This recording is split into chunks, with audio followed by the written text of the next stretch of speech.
Hi అండి, నమస్తే. ఈరోజు నేను వినిపించబోయే కథ ఈ చైత్ర వీణ 7వ భాగము. రచన సిరివెన్నెల గారు. ఇక కథలోకి వెళితే, వెన్నెల అంటే ఇష్టం ఉంటే చందమామ కోసం ఆకాశంలో చూస్తారు అంది సుమ అల్లరిగా. అలా సుమతో చెప్పిందే కానీ నిజానికి వెన్నెల కోసమే చూస్తుందా? సుమ చెప్పినట్టు శిశిర్ కోసం చూస్తుందా? అర్థం కాలేదు. కొద్ది రోజులు ఆ వీడియోలు చూడకూడదని నిర్ణయించుకుంది చైత్ర. తన మనసేమిటో చెక్ చేసుకోవాలని అనుకుంది చైత్ర. ఆ పాటలు చూడటం మానేసింది. అయినా ఆ జ్ఞాపకాలు అప్పుడప్పుడు అలా కొనసాగుతూనే ఉన్నాయి.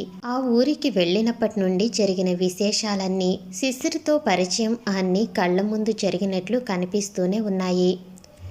ఏదేమైనా చైత్రలో చాలా పరిణితి వచ్చింది.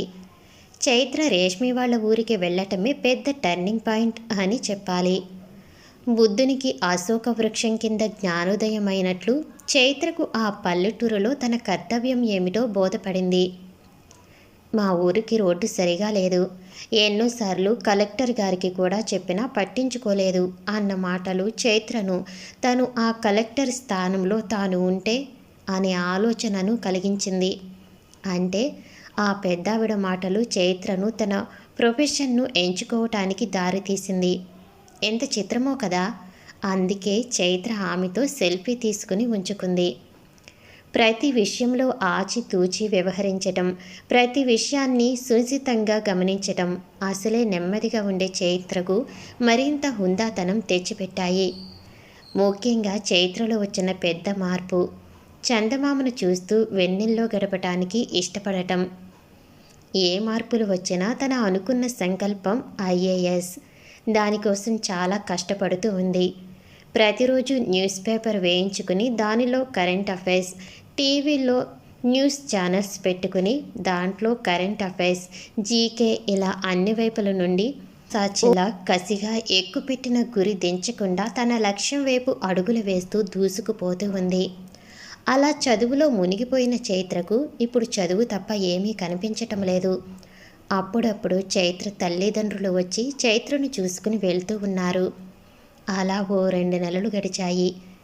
శ్రీరామ్, సూనలు ఇంకొక 2 నెలల్లో అమెరికా వెళ్ళిపోతున్నారు కాబట్టి ఒకసారి చూసినట్టు ఉంటుంది రమ్మని ప్రసాద్ రావుని, లలితలను రమ్మని చెప్పారు.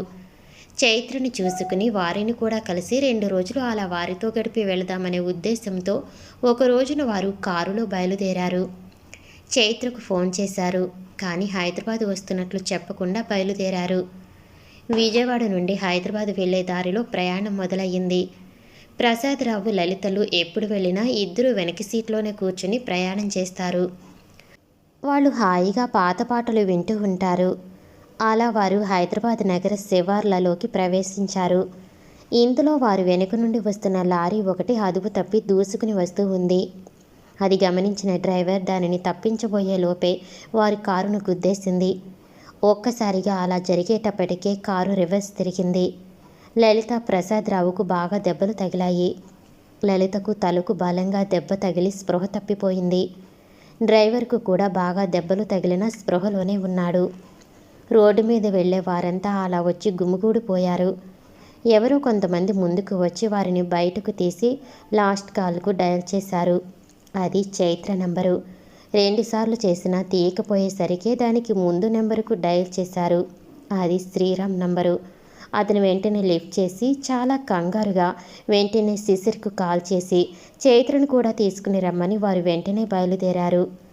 శిశిర్ కూడా తన ఫ్రెండ్స్ను ఇద్దరిని అక్కడికి వెళ్ళి నాన్నకు హెల్ప్గా ఉండి వారిని హాస్పిటల్కు తీసుకుని రమ్మని చెప్పి చైత్రను తీసుకుని వచ్చేదానికి బయలుదేరారు. శిశిర్ తన నెంబరు ఇచ్చాడు, కానీ చైత్ర నెంబరు అడగలేదు. అడిగినా ఇస్తుందో లేదో అని. ఇప్పుడు చైత్రను తీసుకుని రమ్మని నాన్న చెప్పాక చైత్రకు ఫోన్ చేసి రెడీగా ఉండమని చెప్పాలంటే కాంటాక్ట్ నెంబర్ లేదు.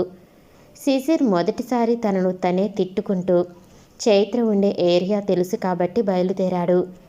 తీరా బయలుదేరాక చైత్ర ఎక్కడికైనా వెళ్ళి ఉంటుందేమో. ఆ రోజు ఆదివారం కావటంతో చైత్రకు క్లాసెస్ లేవు. అందువల్లే కొంచెం రిలాక్స్డ్గా ఉంది. చైత్రకు ఇంటి నుండి కాల్ వచ్చినప్పుడు బయట బట్టలు ఆరవేస్తూ ఉంది. ఫోన్ శబ్దం విని లోపలికి వచ్చేలోపు ఫోన్ ఆగిపోయింది.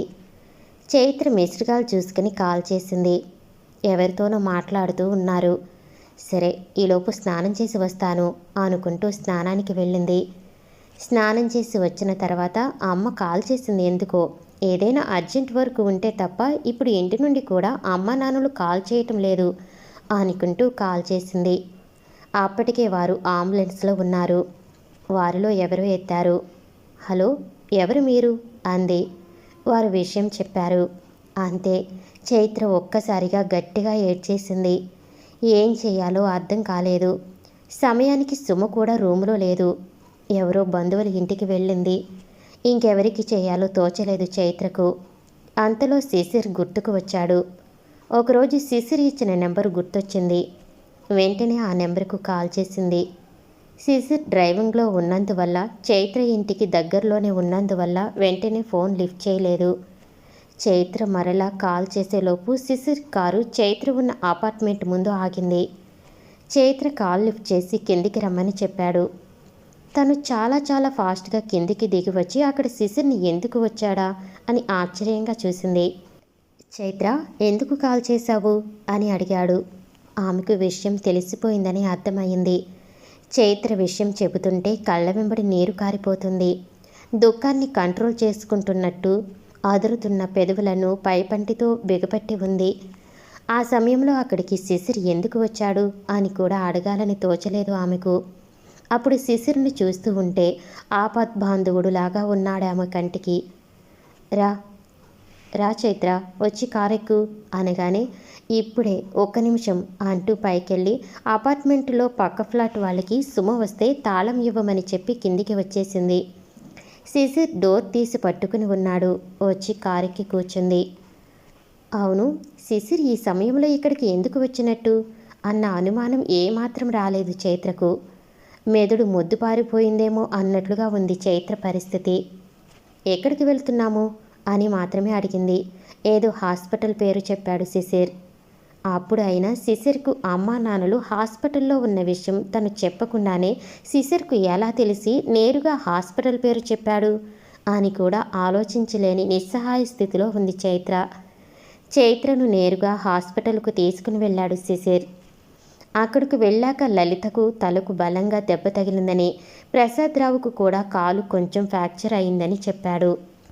ఇద్దరు ఐసీయూలో ఉన్నారు. ఇప్పుడు వారిని చూడటానికి లేదు అని చెప్పారు. శిశిర్ పరాయి వ్యక్తి కాబట్టి అతని ముందు ఎక్కువగా బాధను వ్యక్తం చేయలేకుంది. ఎవరైనా ఆత్మీయులు కనుక ఉంటే వారి గుండెల్లో తలదాచుకుని తనివి తీరా ఏడ్చి ఉండేదేమో చైత్ర.